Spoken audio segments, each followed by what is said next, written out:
आज प्रातःकाल मेरे एक अपने अति प्रियजन का वीडियो मुझे मिला था और वो एक महिला द्वारा भगवान श्री कृष्ण द्वारा कुरुक्षेत्र में अर्जुन को दिए गए उपदेश गीता के माध्यम से प्रस्तुत कर रही थी।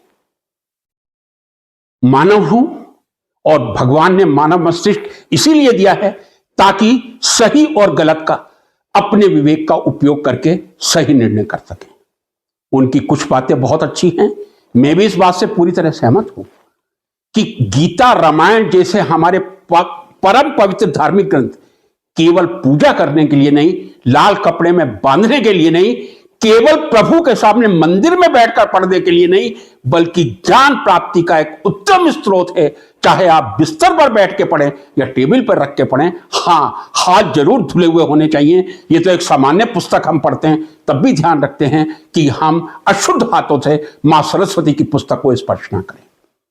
बिल्कुल सही है, लेकिन आगे जो उन्होंने कहा था उस पर आने से पहले मैं गीता के दो मूल श्लोक आपके सामने पेश करना चाहूंगा जिन्होंने मुझे बहुत ज्यादा प्रभावित किया है और ऐसे श्लोक है कई लोगों को प्रभावित किया है। एक उनका श्लोक है, यदा यदा हि धर्मस्य ग्लानिर्भवति भारत अभ्युत्थानं धर्मस्य तदात्मनं सृजाम्यहम् परित्राणाय साधूनां विनाशाय च दुष्कृतां धर्म संस्थापनार्थाय संभवामि युगे युगे। बाद में फिर अर्थ पे आता हूं, पहले दूसरा श्लोक आपको सुनाता हूं। यत्र योगेश्वर श्री कृष्ण यत्र पार्थो धनुधरा तत्र शरीर विजो भूतिर मतिर्मम।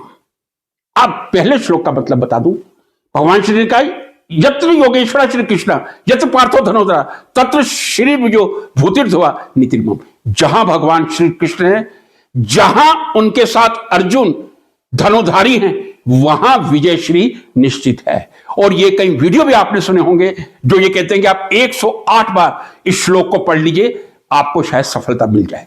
इस बारे में मैं अपने आप को इस योग्य नहीं समझता कोई कमेंट करूं, लेकिन क्या ये भगवान श्री कृष्ण का अभिमान था कि जहां श्री भगवान कृष्ण खड़े हैं, जहां अर्जुन खड़े हैं, वहां विजय श्री निश्चित है?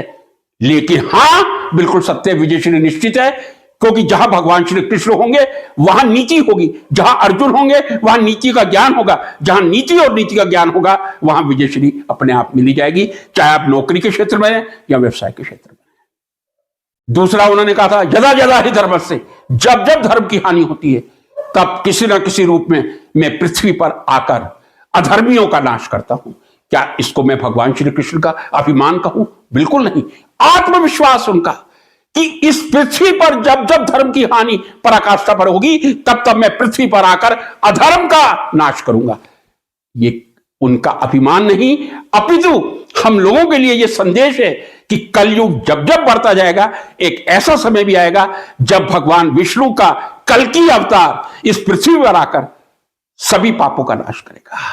हम किसी गीता के श्लोक को या किसी गीता की पंक्तियों को या किसी भी पंक्तियों को किस संदर्भ में देखते हैं, यह सबसे इंपॉर्टेंट होता है, सबसे मुख्य बिंदु होता है। जैसा कि उन महान महिला जी ने कहा था, नम्र करता हूं मैं उनको, कि भगवान श्री कृष्ण ने कहा था कि जो कुछ हुआ है अच्छा हुआ है, जो कुछ हो रहा है अच्छा होगा, और जो कुछ हुआ था वो भी अच्छा हुआ था।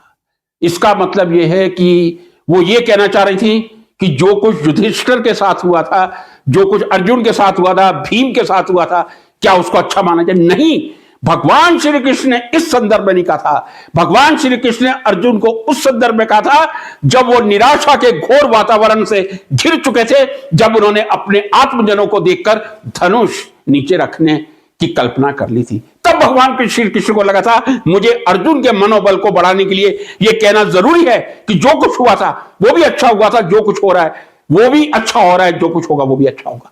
आज के संदर्भ में आपको कहना चाहूंगा, यदि मान लीजिए कोई विद्यार्थी इंजीनियरिंग या मेडिकल की तैयारी कर रहा है, 2 या 3 वर्षों में भी उसका सिलेक्शन नहीं होता, तो उसको क्या कहा जाए? बहुत बुरा हुआ बेटा, 3 साल तुमने कोटा में बिगाड़ दिए। फिर भी नहीं, भगवान श्री कृष्ण ने इसी संदर्भ में कहा था कि आप उस बालक को यह कहिए जो 3 वर्षों में भी मेडिकल इंजीनियरिंग का एंट्रेंस पास नहीं कर सका कि अच्छा हुआ तुमने नहीं किया, हो सकता है आगे चलकर तुम IAS ऑफिसर या किसी यूनिवर्सिटी के प्रोफेसर बन जाओ।